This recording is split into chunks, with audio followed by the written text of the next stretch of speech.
বন্ধন hitters YouTube চ্যানেলে সকলকে স্বাগত। আজকের এই ভিডিওতে আলোচনা করব দ্বাদশ শ্রেণীর 2025 সালের এবিটিএ টেস্ট পেপারের সংস্কৃত বিষয়ের এসি 128 পাতার এমসিকিউ, এসএকিউ এবং ব্যাকরণ অংশের উত্তরগুলি। চলো শুরু করি। প্রথম প্রশ্ন গদ্যাংশ থেকে। চম্পু শব্দের অর্থ হল গদ্য ও পদ্য মিশ্রিত কাব্য। অপশন এ সঠিক উত্তর। পরবর্তী প্রশ্ন, আর্যাবর্তের এক ভাগ কোন নদীর দ্বারা অলঙ্কৃত? চন্দ্রভাগা। অপশন এ সঠিক উত্তর। এরপর উটজ কথার অর্থ কী? পর্ণকুটির। অপশন সি সঠিক উত্তর। এরপর কনক শব্দের অর্থ কী? সোনা। অপশন সি সঠিক উত্তর। এরপর পদ্যাংশ থেকে প্রথম প্রশ্ন, নিষ্কাম কর্মের দ্বারা কে মোক্ষ লাভ করেছেন? জনক। অপশন বি সঠিক উত্তর। এরপর পরবর্তী প্রশ্ন, শ্রীমদ্ভগবত গীতার অপর নাম কি? সপ্তশতী। অপশন বি সঠিক উত্তর। এরপর কল্পলতা কাকে বলা হয়েছে?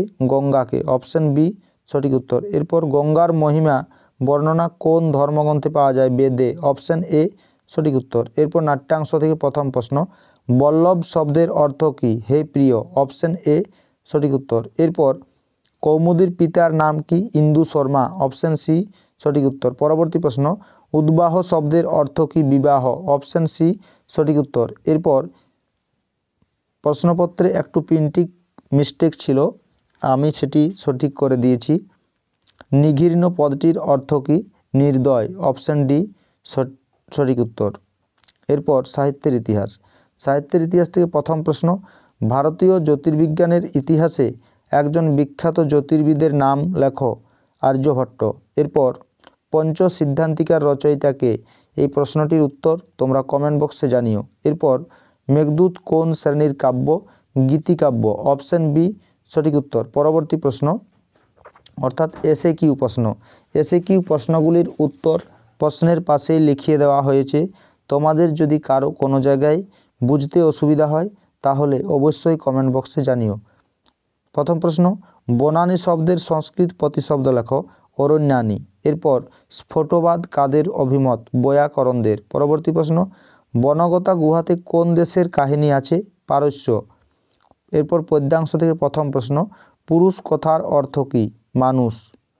এরপর নৈষ্কর্ম বলতে কী বোঝো? নৈষ্কর্ম বলতে বোঝায় মোক্ষকে। পরবর্তী প্রশ্ন, গঙ্গার শুভ্রতাকে কার কার সঙ্গে তুলনা করা হয়েছে? চাঁদ ও মুক্তার সঙ্গে। এরপর মুনিবরকে? মুনিবর হলেন জহ্নমুনি। এরপর নাট্যাংশ থেকে প্রথম প্রশ্ন, ইন্দ্রবর্মা কে ছিলেন? অবন্তীর রাজা। অন্যধারে কনক লেখার ভাবী স্বামী। এরপর বাসন্তিক স্বপ্নম নাটকটি কার লেখা? আর কৃষ্ণমাচার্য। এরপর কৌমুদী কাকে বিবাহ করতে চায়? তার প্রেমিক বসন্তকে। নারিকা শব্দের অর্থ কী? একদণ্ডকাল। এরপর সাহিত্যের ইতিহাস থেকে প্রথম প্রশ্ন, কালিদাস রচিত যে কোনো একটি নাটকের নাম লেখো। অভিজ্ঞান শকুন্তলম। পরবর্তী প্রশ্ন, ভাস কয়টি নাটক রচনা করেছেন? 13টি। এরপর আর্যভট্ট কোন বিষয়ের সঙ্গে সংশ্লিষ্ট? জ্যোতির্বিজ্ঞান। এরপর রয়েছে ব্যাকরণ। 5 দাগে রয়েছে কারক বিভক্তি। প্রথম প্রশ্ন, মৎস্য জলং বিনা ন জীবতি।